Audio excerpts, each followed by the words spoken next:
O Instituto Clínico de Oliveira tem a oportunidade de começar e de apresentar mais uma reunião que nós temos feito mensalmente aqui no Clube Holmes. Vou convidar aqui os membros da mesa, começando com o nosso ilustre conferencista, primeiro com o Dr. Adolfo Lindenberg, que é diretor e presidente do Instituto Clínico de Oliveira, para dirigir a sessão. Agora o ilustre conferencista desta noite, o Padre Paulo Ricardo de Azevedo. Convido o Dr. Celso Carvalho da Costa Vidigal, do Instituto Clínico de Oliveira. O Sr. Benno Hofschult, da Associação Alemã pela Defesa da Cultura Cristã, e também da SOS Leben, na Alemanha, que é uma associação pró-vida. Por fim, o Sr. Mário de Oliveira, diretor da Juventude pela Vida do Rio de Janeiro. O Padre Paulo Ricardo, conferencista desta noite, pertence ao clero da Arquidiocese de Cuiabá, Mato Grosso. É licenciado em Filosofia pelas Faculdades Unidas Católicas de Mato Grosso, Campo Grande, de Mato Grosso. Bacharel em Teologia e mestre em Direito Canônico pela Pontifícia Universidade Gregoriana de Roma. Atualmente é vigário da paróquia Cristo Rei, em Várzea Grande, e se dedica à evangelização através dos meios de comunicação, sendo famosas suas intervenções em programas através da internet. É membro do Conselho Internacional de Catequese da Santa Sé, desde 2002. Ele leciona Teologia no Instituto Bento XVI da Diocese de Lorena, desde 2011.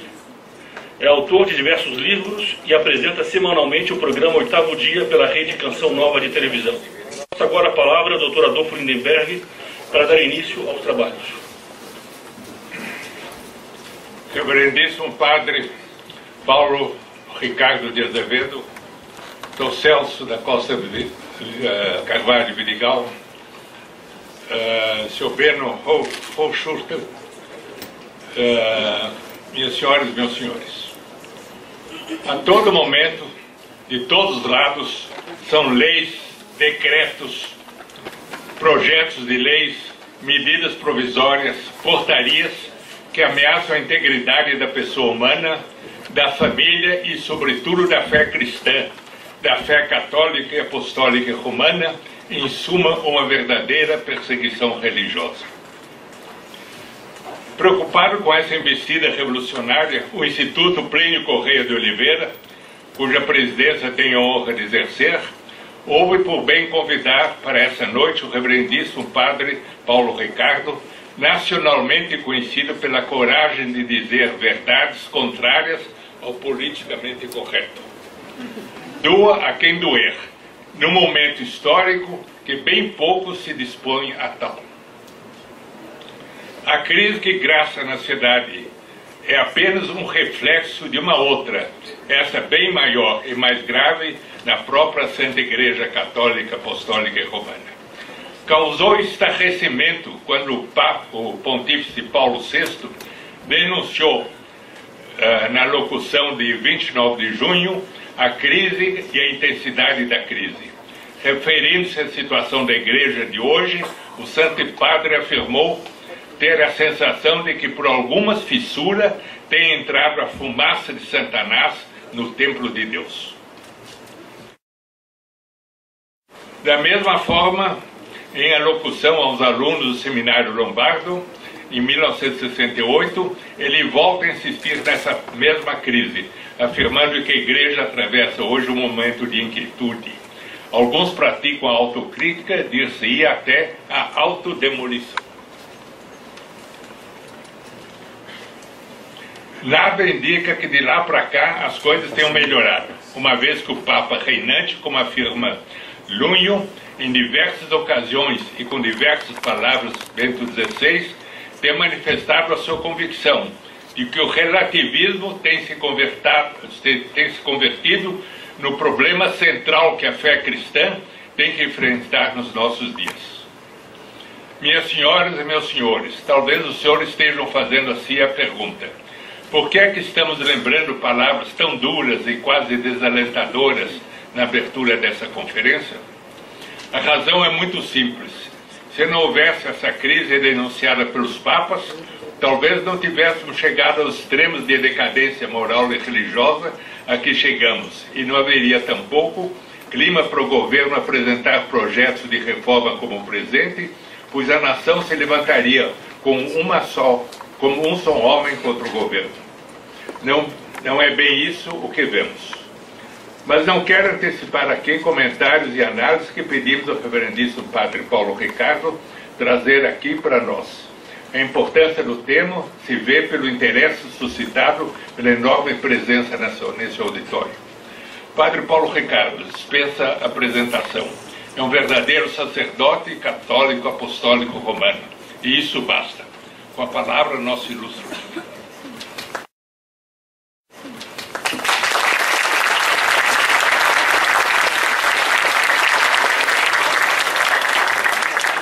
Uma boa noite a todos. Uma alegria estar aqui. E quero saudar a todos, coletivamente. E agradecer muito pelo convite do Instituto para estar aqui. Eu tenho aceitado convites um pouco em todos os lugares, porque é necessário que a sociedade brasileira, e a Igreja Católica sobretudo, se dê conta da gravidade da situação e do momento histórico que nós estamos vivendo.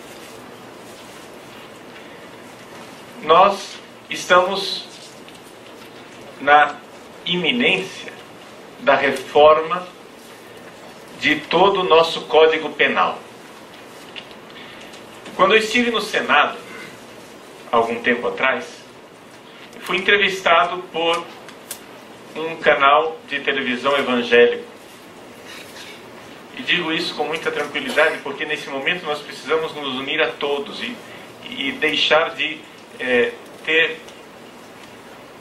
deixar de lado as nossas diferenças e unir as forças cristãs do nosso país.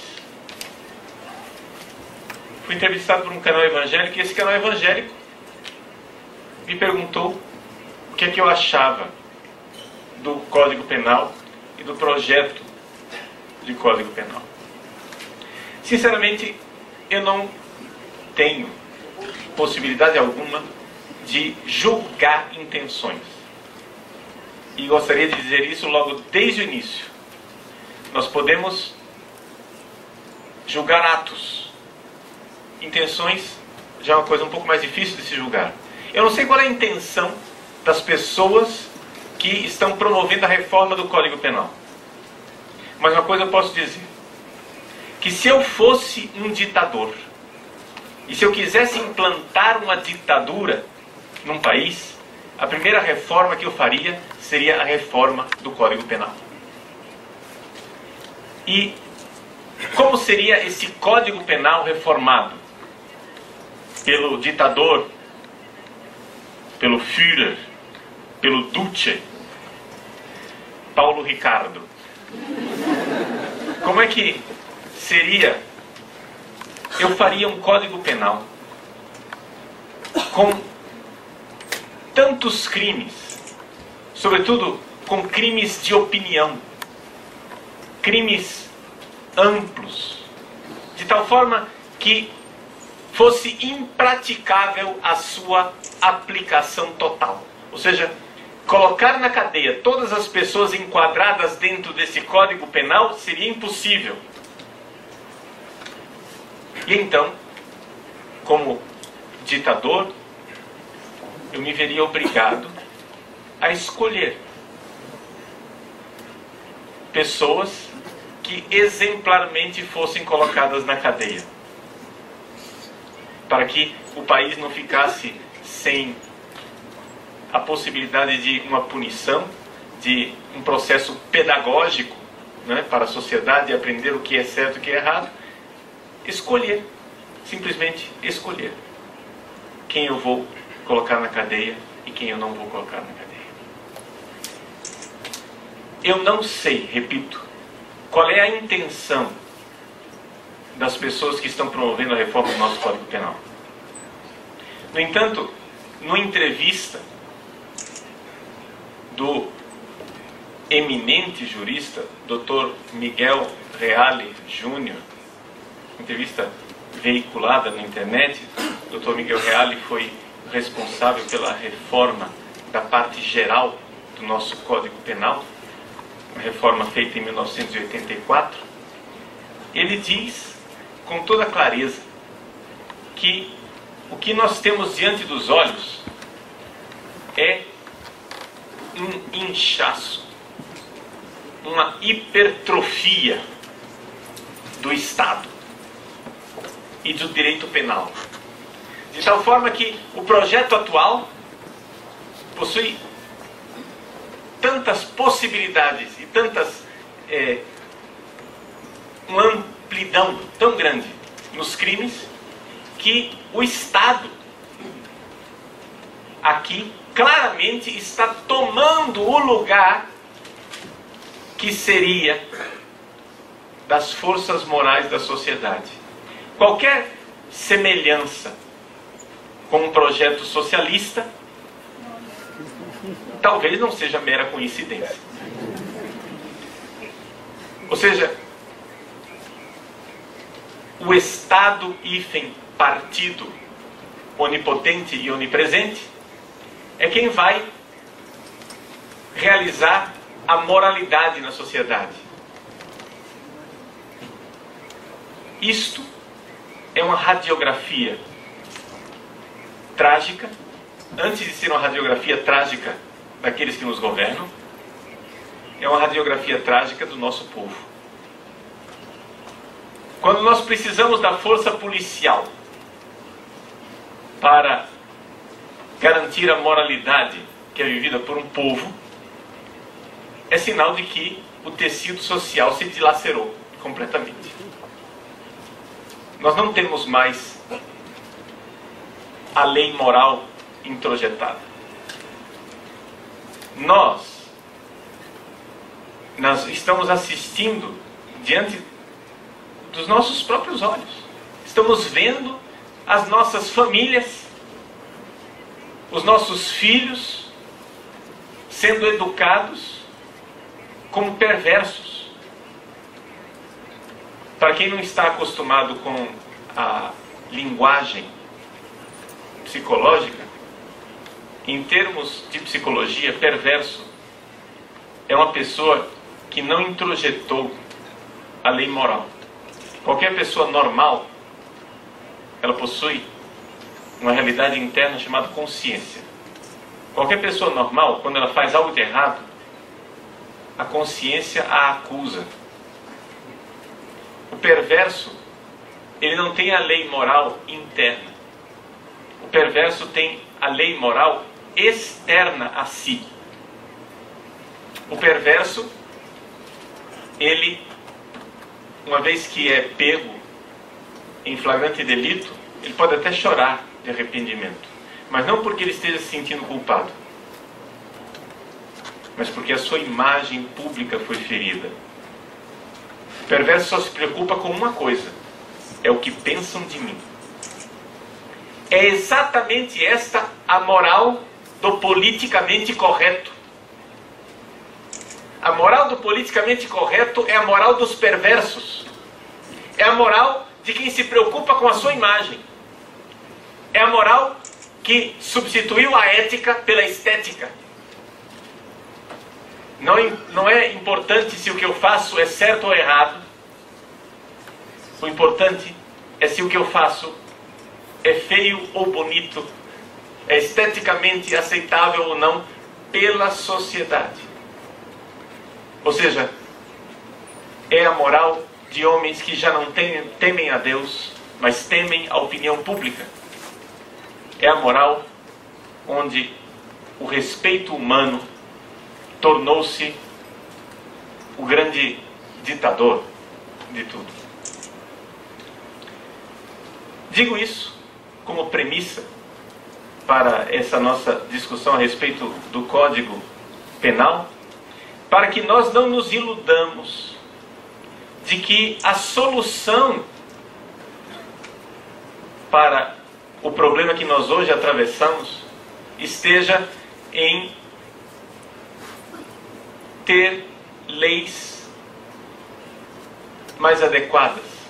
Ou seja, de fato, as leis mais adequadas são boas, oportunas, necessárias.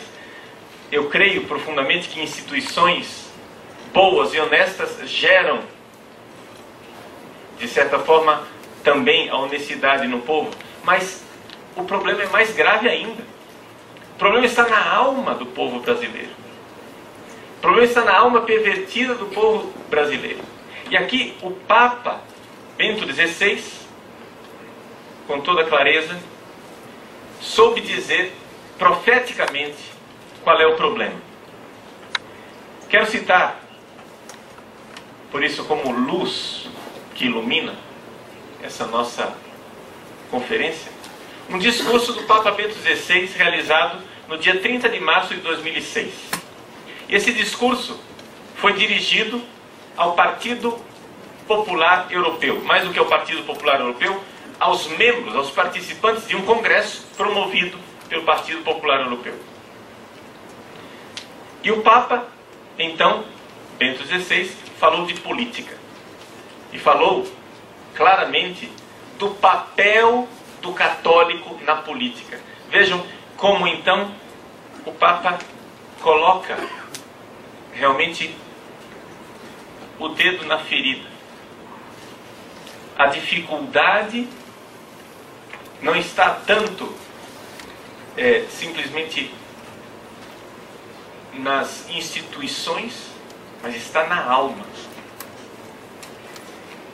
O Papa diz assim: no que se refere à Igreja Católica, o interesse principal das suas intervenções no campo público é a tutela e a promoção da dignidade humana, dignidade da pessoa, e por conseguinte, ela chama conscientemente a uma particular atenção aos princípios que não são negociáveis. Quero chamar a atenção para esta categoria, porque aqui existem dois mundos completamente diferentes. O Papa Bento XVI está dizendo: meus irmãos, existem princípios que não são negociáveis. A Igreja Católica nunca se sentará à mesa para negociar certos princípios. E isto deve ser uma lição para todos nós e para homens de igreja que, infelizmente, no nosso Brasil, parece que querem negociar. Nas minhas visitas ao Congresso Nacional, ouvi a infeliz opinião de homens de igreja que queriam negociar para que não se aprovasse, por exemplo, o aborto. Vamos negociar e vamos conceder algum tipo de união estável para os homossexuais. Não é? Meus irmãos, existem princípios que não são negociáveis, diz o Papa Bento XVI. Quais são esses princípios?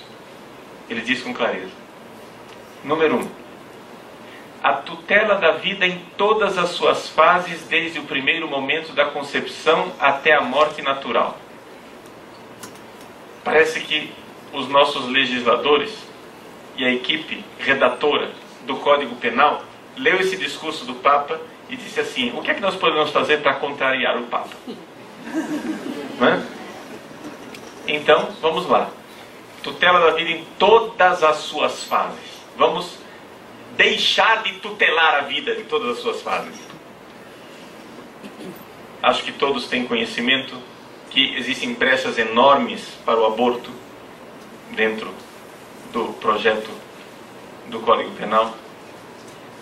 E brechas, algumas delas mais evidentes, outras menos evidentes. Por quê?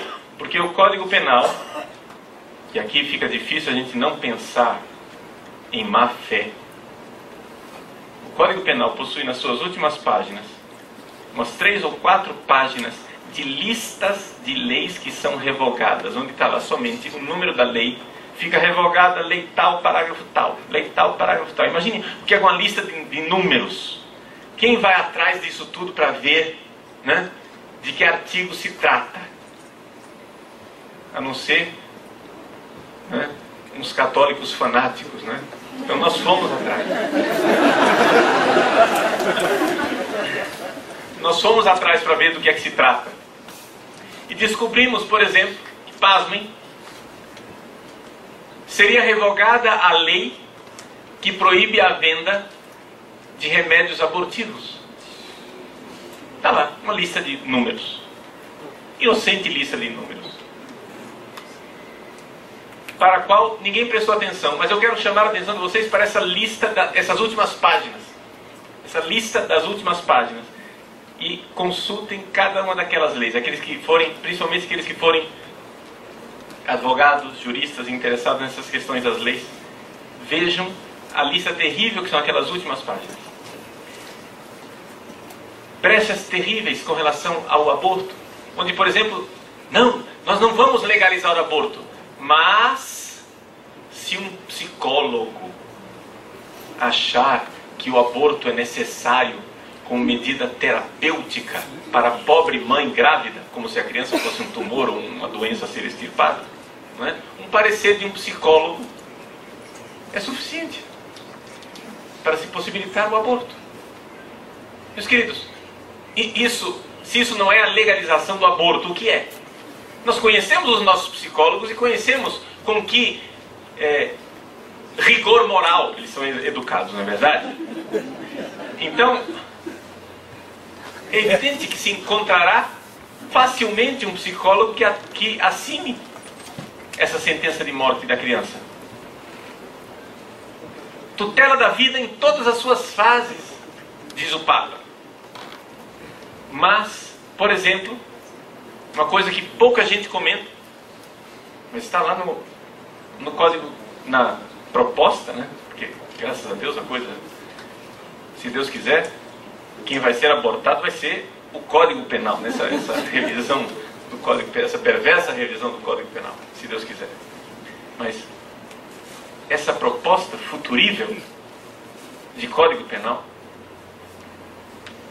contempla a possibilidade de que não seja mais crime o homicídio culposo realizado dentro da família. Ou seja, o que é, para aqueles que não estão acostumados à linguagem jurídica, homicídio culposo quer dizer o seguinte: eu, por falta de atenção, de cuidado, de zelo, termino matando uma pessoa. Não é doloso porque eu não quis matar, mas a minha negligência fez com que a pessoa morresse. Então, por exemplo, se eu tiver a minha mãe velhinha em casa e deixar de alimentá-la por negligência, por descuido, não dei os remédios que ela precisava, não dei os cuidados que ela precisava, e ela vem a falecer. Isso hoje, no nosso Código Penal, é homicídio culposo, pois o futurível Código Penal não contempla mais o homicídio culposo dentro da família. Um casal que deixa o filho abandonado dentro do carro, o bebê recém-nascido, abandonado dentro do carro, no estacionamento, no sol, num carro fechado. Essa negligência culposa já não será mais punido. As facilidades para a eutanásia, onde os próprios redatores, e eu assisti, seja ao vivo, presencialmente, seja por gravações, vários desses redatores elogiando e dizendo que esse Código Penal é um avanço, porque nós estamos seguindo o que há de mais avançado em alguns países, como por exemplo a Holanda. O paraíso da Holanda é tão maravilhoso que os idosos já não querem mais recorrer aos hospitais holandeses. Por quê? Porque qualquer médico holandês tem a autorização de decidir, ele tem a faculdade, a autoridade de decidir se compensa ou não fazer o tratamento daquele paciente ou se deve dar uma injeção letal. Os idosos holandeses vão todos se tratar na Bélgica, com medo de que algum médico iluminado decida que o custo-benefício, no caso da terapia em questão, não seja adequado.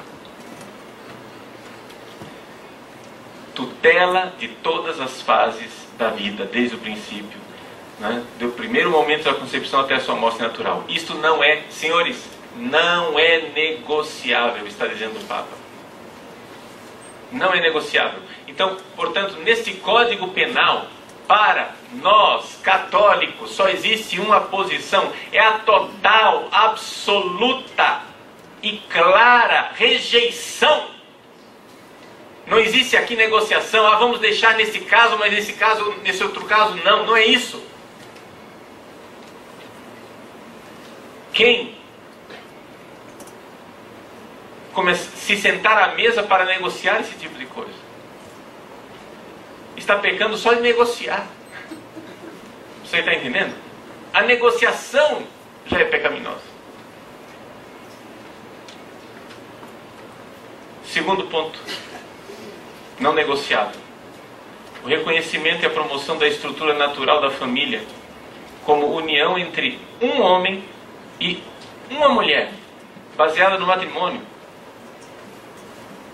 e a sua defesa das tentativas de a tornar juridicamente equivalente a formas de uniões que, na realidade, a danificam e contribuem para a sua desestabilização, obscurecendo o seu caráter particular e o seu papel social insubstituível, ou seja, a família. O Papa diz: não é negociável, nós não podemos nos sentar à mesa de negociação e reconhecer uniões que não sejam a união desejada por Deus de um homem e de uma mulher para constituir uma família. Isto é uma família, o resto não é família.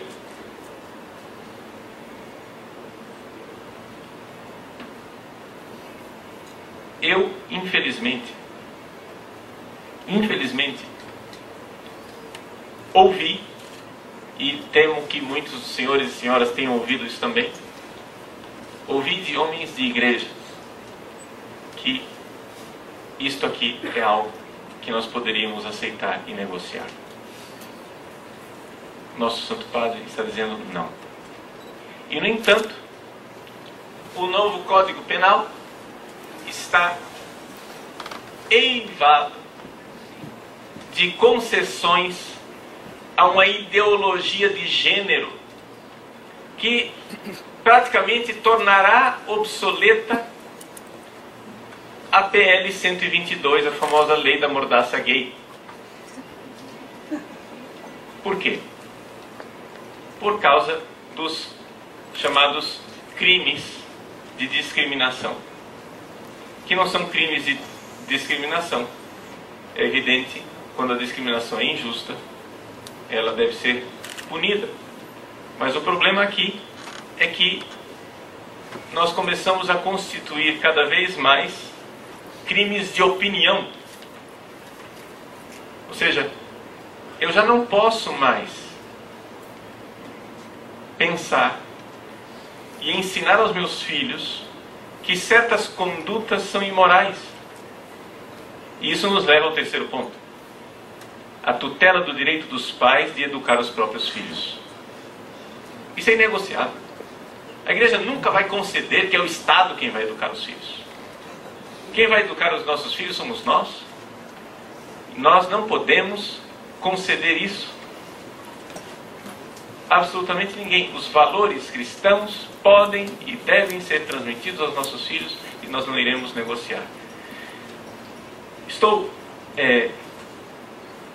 indo para frente um pouco mais rápido, porque penso que já ilustrei abundantemente o conteúdo explosivo do projeto de reforma do Código Penal, para chegar a este parágrafo que penso seja muito importante da intervenção do Santo Padre. Ele diz o seguinte: esses princípios não são verdades de fé.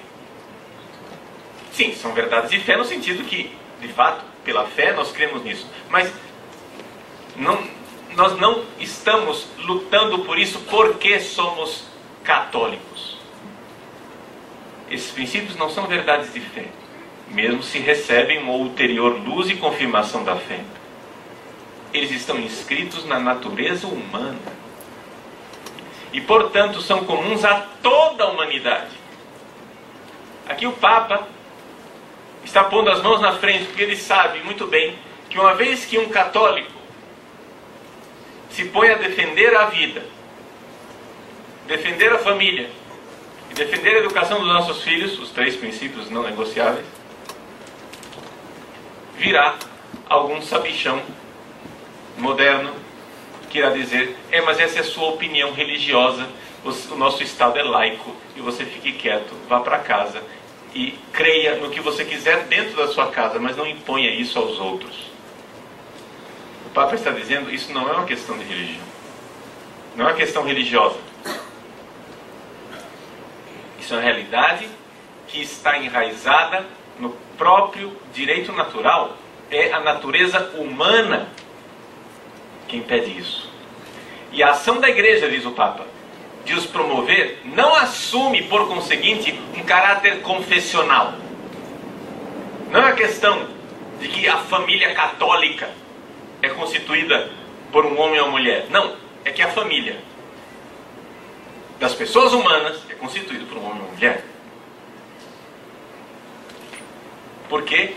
Porque esta é, diz o cardeal Ratzinger, numa instrução da Congregação da Doutrina da Fé de alguns anos atrás, e pelo que me consta, eu tenho a suspeita de que o cardeal Ratzinger está sempre de acordo com Bento XVI. Até que se prove o contrário. Numa instrução do cardeal Ratzinger de alguns anos atrás, ele diz que não existe ideologia, falando da ideologia gay, do gaysismo, não existe ideologia que seja capaz de mudar a estrutura da realidade. E a estrutura da realidade, vamos dizer o óbvio, que o cardeal Ratzinger não disse, mas que nós talvez precisemos explicitar, a estrutura da realidade é que da união de um homem e de uma mulher nascem crianças. E da união de um homem com um homem não nasce absolutamente nada. De uma mulher com uma mulher não nasce absolutamente nada. E podem lotar a Avenida Paulista quantas vezes quiserem, protestar, gastar rios de dinheiro em passeatas. Isso não vai mudar a estrutura do mundo real. Esses esforços são esforços inúteis, como querer bater a cabeça numa parede.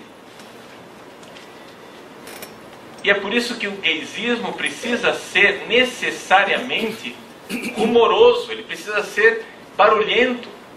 Porque fazer barulho é a única forma de fazer com que as pessoas não ouçam o óbvio. Porque se houver 5 segundos de silêncio, as pessoas irão ouvir o óbvio. O ululante. Eu aprendi quando era criança, e acho que continua sendo verdade, que homem com homem dá lobisomem, mulher com mulher dá jacaré. Está entendendo? Não sai família disso.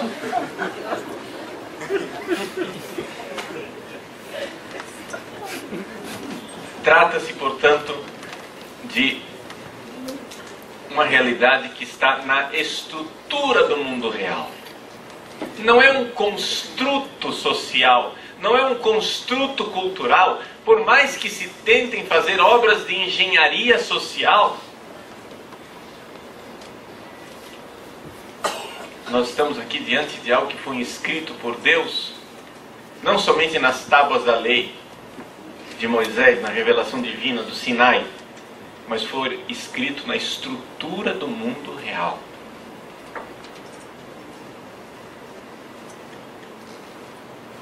Portanto, por conseguinte, nada disso assume um caráter confessional, mas dirige-se a todas as pessoas prescindindo de sua filiação religiosa. Ao contrário, esta ação é tanto mais necessária, a ação da Igreja, é tanto mais necessária quanto mais esses princípios forem negados. Então, quanto mais negarem, mais a igreja deve agir. Quanto mais fizerem alarde, passeata de protesto, mais a igreja deve então agir e intervir socialmente. Quanto mais esses princípios forem negados ou mal compreendidos, porque isso constitui uma ofensa contra a verdade da pessoa humana e uma grave ferida infligida à própria justiça. Essas são as palavras do nosso pastor, em sintonia com a tradição e com o magistério de 2000 anos da igreja. Mas não precisa ser católico para se enxergar isso. Basta ser uma pessoa de boa vontade. Basta 5 minutos de sinceridade consigo mesmo para enxergar isso. Para enxergar essa realidade.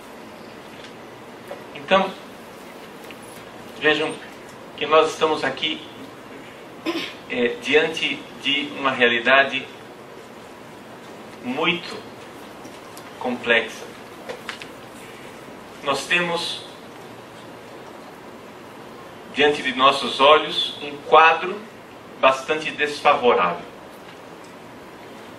Nós temos o mundo da cultura praticamente dominado por uma mentalidade contrária à ordem natural das coisas. Nós temos o mundo da política subserviente a uma agenda internacional da ONU, porque esse projeto de Código Penal, eu falei desde o início, eu não posso julgar intenções, mas a minha inteligência me leva a ver o seguinte: uma coincidência assombrosa com tudo aquilo que nós temos no projeto de Código Penal, com aquilo que está no Plano Nacional de Direitos Humanos número 3, PNDH 3, e com tudo aquilo que advoga a ONU e as grandes fundações internacionais. Uma coincidência assombrosa, todos tocando a mesma música, em diapasão perfeito. Ora, já dizia o famoso escritor Chesterton que um elefante tem a tromba é uma coisa curiosa. Que 2 elefantes tenham tromba é uma coincidência extraordinária. Mas que todos os elefantes tenham tromba é um complô.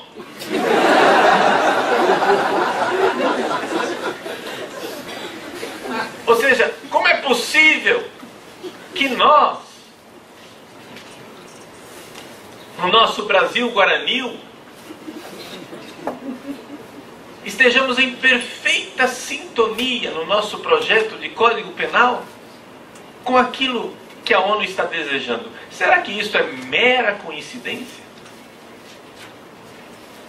Será que é mera coincidência que estejam querendo as mesmas coisas que as fundações querem?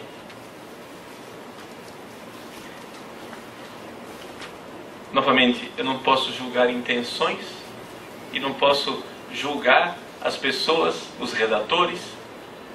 Não posso fazer nenhuma ilação de que realmente haja uma influência direta. Isso a história irá nos dizer. O fato é que nós podemos constatar isto. Podemos constatar essa realidade e ver que estes senhores que redigiram esse novo projeto estão mais dispostos a obedecer esses ditames e essa agenda internacional do que servir aquilo que é a opinião do povo brasileiro. Só para pegar o caso do aborto, é evidente, é patente que o povo brasileiro é maciçamente contrário à aprovação do aborto. E não obstante tudo, não obstante o perigo eleitoral que isso constitui não é? Para os congressistas, eles estão dispostos, não é? A mais uma vez se aventurar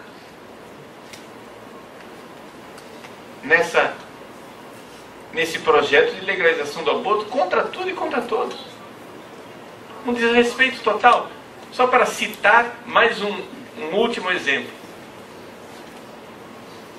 O artigo 543 do Código Penal, que está naquelas páginas das listas lá né, que revogam tantos e tantas coisas, aquela tabuada, aquela lista de números que ninguém vai lá conferir.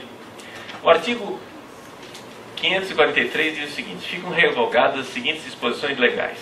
O artigo 5º, parágrafo 3º, e os artigos de 24 a 29 da Lei 11.105, de 24 de março de 2005. Que lei é essa?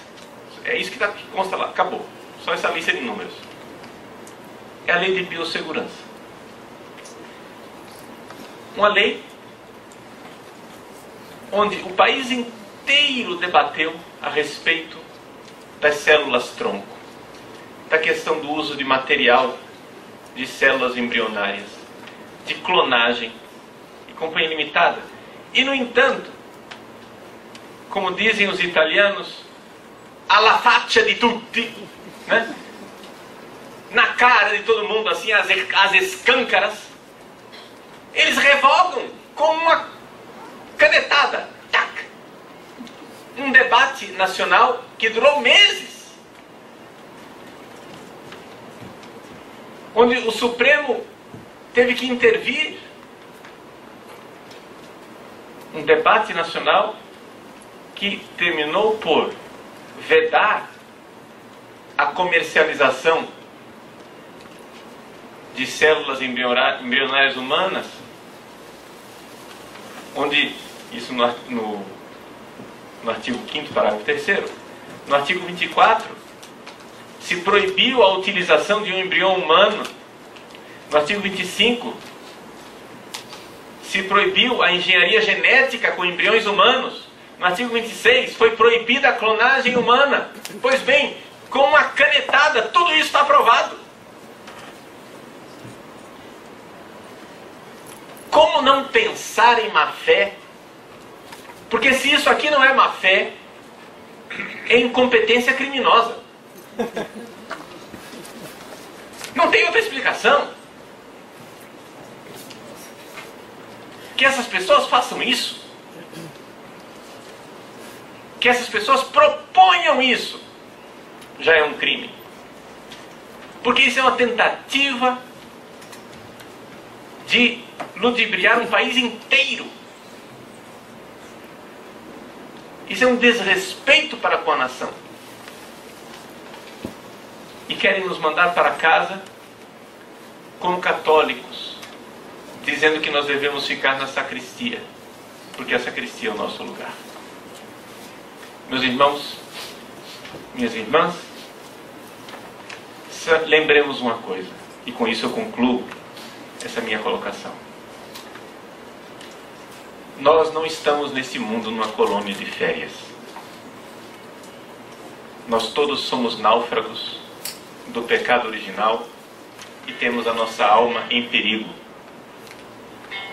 Nós todos temos a missão, a grave missão, de seguir uma moral que seja uma moral que quer agradar a Deus e não à plateia, o politicamente correto. Nós não podemos seguir a moral da perversão, a moral perversa da estética. Precisamos saber que somos homens e mulheres com a nossa alma em perigo. E com isso fazer a nossa parte. Precisamos fazer a nossa parte. Uma boa notícia, não é? É que, eu cito aqui mais precisamente, é que há uma esperança Nossa esperança está em Deus, mas existe uma intervenção humana, né? No dia 11 de outubro de 2012, o Instituto Brasileiro de Ciências Criminais, o IBCRIM, enviou uma carta ao Senado dizendo, esses especialistas em ciência criminal, que o projeto de Código Penal, tal qual ele se encontra, ele não é emendável. Vou ler mais claramente aqui. A carta é dirigida ao relator do projeto, que é o senador Pedro Taques. Prezado senador, na semana passada, em resposta ao ofício de Vossa Excelência, que cuida do assunto de sugestões do projeto de lei do Código Penal, tem toda a citação, o Instituto Brasileiro de Ciências Criminais, em coerência com todas as manifestações que tem sediado desde agosto próximo passado e outras de que tem participado, informou a Vossa Excelência que, mais uma vez, reitera atenção, impossibilidade de emendas ou correção do referido projeto de lei, pugnando, assim, pela interrupção de sua tramitação ou, alternativamente, pela sua não aprovação. Ou seja, é um projeto insanável. E os criminalistas do nosso país estão dizendo isso. Por quê? Porque o projeto foi feito à revelia dos estudiosos de direito penal. E aqui não estou dizendo que são estudiosos católicos, não. Ou seja, há, inclusive, homens e mulheres favoráveis ao aborto que estão contra esse projeto. Porque o projeto simplesmente é tecnicamente insustentável. Possui absurdidades tais que não é possível sustentar. Então existe uma luz com relação a isso no fim do túnel. Mas de nossa parte, nós precisamos compreender que devemos responder diante de Deus. E precisamos cumprir a nossa missão. Agora eu gostaria de dizer uma última coisa. Eu tenho ouvido, por parte de muita gente dentro da igreja, uma opinião seguinte: nós somos minoria, nós vamos perder mesmo, mas pelo menos eu fiz a minha parte. Vejam, deixa eu dizer bem claro, nós estamos nessa luta para vencer, porque nosso Senhor vencerá. A pergunta não é se Ele irá vencer. A pergunta é de que lado nós estaremos quando Ele vencer. Nosso Senhor vencerá. Mas de que lado nós estaremos? Jesus, nosso Senhor Jesus Cristo, não veio a esse mundo para dizer assim: olha, carreguei a cruz, morri na cruz, fiz a minha parte. Se eles forem todos para o inferno, não estou nem aí. Eu fiz a minha parte. Isso não é cristão. Isso simplesmente não é cristão. Dizer, eu fiz a minha parte e lavo minhas mãos. E vocês que se explodam. Não é isso. Isso não é cristianismo. O cristianismo é: vamos fazer a nossa parte. Estamos nessa luta para a vitória. Porque nosso Senhor vencerá. Nosso Senhor vencerá. De que lado estaremos quando Ele vencer? Como disse a Sagrada Página no livro de Esther, Mardoqueu olhou para Esther e disse: a rainha. Quem sabe é exatamente por isso que tu chegasse a esta posição de ser rainha para salvar o povo. Mas saiba de uma coisa: se fores infiel, a salvação virá de um outro lugar. Deus salvará o seu povo. Se nós formos infiéis, a salvação virá de um outro lugar. Mas quem sabe não é exatamente por isso que Deus nos escolheu a nós, pobre de nós, justamente a nós, para viver esses tempos terríveis. Porque talvez esses pequenos Davis que nós somos tenham um papel fundamental na vitória de Deus e na derrota do grande Golias.